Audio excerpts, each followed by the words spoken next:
तो चलिए दोस्तों, आज के इस लेक्चर में हम लोग अपना निबंध नंबर 4 या 5 डिस्कस करने वाले हैं। ठीक है, इससे पहले मैं कई सारे निबंध करा चुका हूँ, वो भी आप लोग देख लीजिए। उसके साथ साथ जितने भी टॉपिक आप लोगों के बच रहे हैं वो भी जल्दी कवर हो जाएंगे, क्योंकि हिंदी के जो है मैक्सिमम टॉपिक मैं कवर करा चुका हूँ।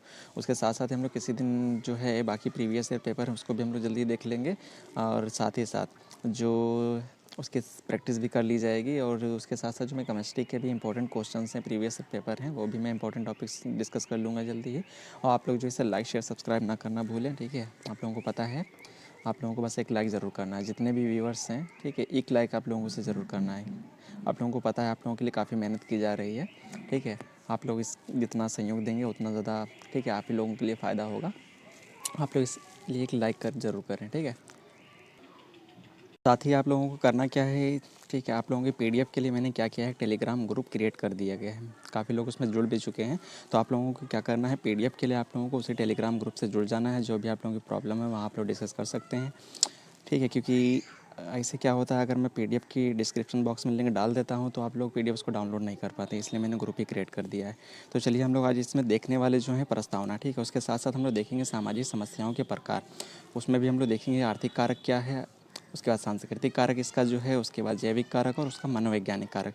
और मुख्य सामाजिक समस्याएं हमारे सामने कौन कौन है, जैसे कि गरीबी है, निरक्षरता है, बाल श्रम है, कोरोना की सामाजिक चुनौतियां जो आजकल हम लोग फेस कर रहे हैं, ये सब तो हम लोग हेडिंग वाइज देखेंगे, क्योंकि हम लोगों को पता है हेडिंग वाइज ही हमारा निबंध सबसे ज़्यादा इफेक्टिव रहता है। कम ठीक है शब्द भी चाहिए उसको लिखने के लिए और ज़्यादा इफेक्टिव भी लगता है। उसके साथ साथ हम लोग देखेंगे कि जो है सामाजिक समस्याओं का वर्तमान जो परिदृश्य क्या है, सामाजिक समस्याओं को मिटाने के लिए सरकार द्वारा कौन कौन से प्रयास किए जा रहे हैं, उसके साथ साथ निष्कर्ष में, जिसे हम लोग कंक्लूजन बोलते हैं, ये लिखना है।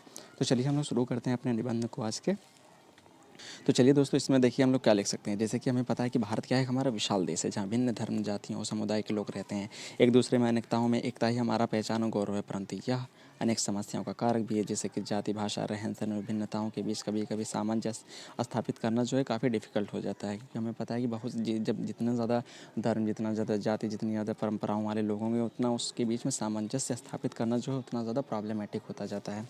तो उसी तरीके से जी डिफरेंट डिफरेंट समस्याएं हमारी उत्पन्न होती जाती हैं, जैसे कि विभिन्न धर्मों समुदायों के लोगों की विचारधारा में भिन्नताएं होती हैं। देश में व्याप्त जातिवादी संप्रदाय, भाषावाद इत्यादि इनका ही दुष्परिणाम है।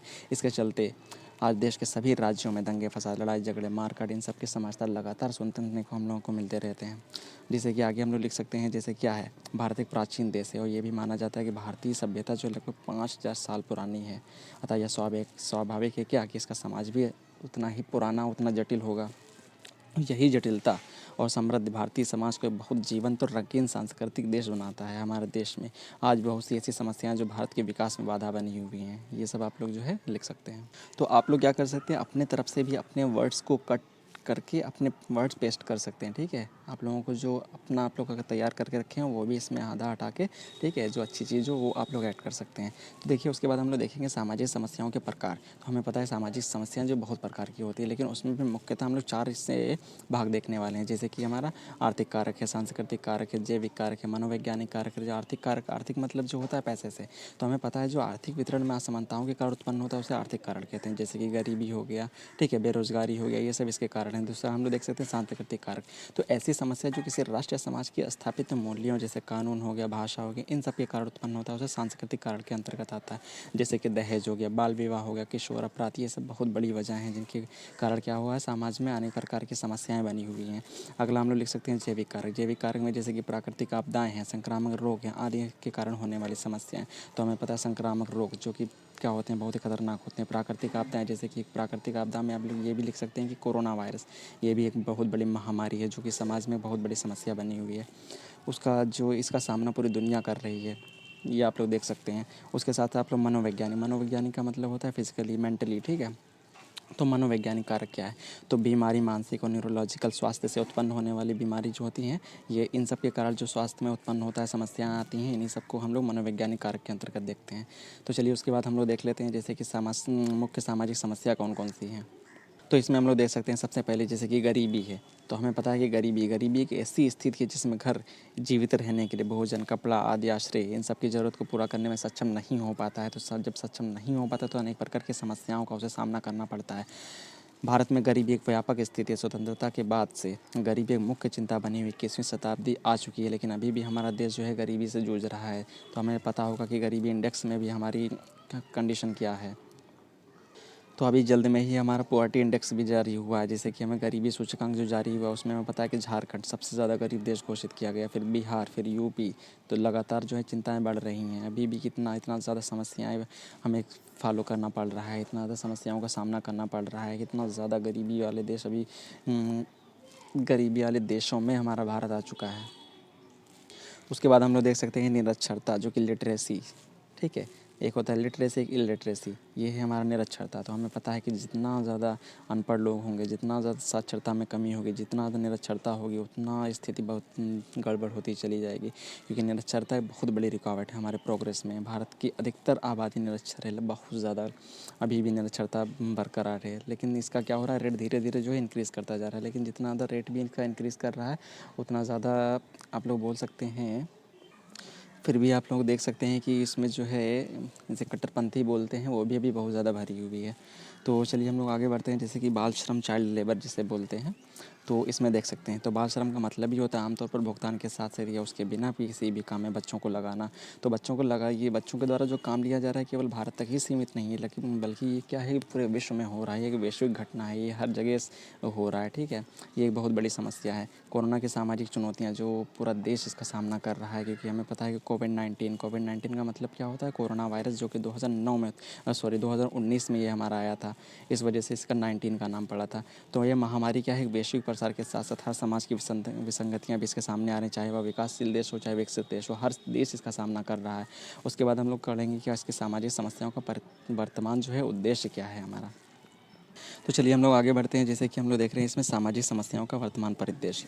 तो हम लोगों को पता है कि 2013 के हिसाब से जो हमारा मानव विकास सूचकांक था, उसमें हमारा इंडिया कितने पोजीशन पे था, 135वें पोजीशन पे था 187 देशों में। लेकिन हम लोग अगर 2020 के डाटा के अकॉर्डिंग देखें तो हमारा जो इंडिया है थोड़ा सा नीचे आया है, जैसे कि बोल सकते हैं कि ये 131 पोजीशन पे आ चुका है, ठीक है, 131 पोजीशन। इसी को हम लोग जानते हैं क्या, United Nations human development index के नाम से भी जानते हैं, जिसे HDI बोलते हैं।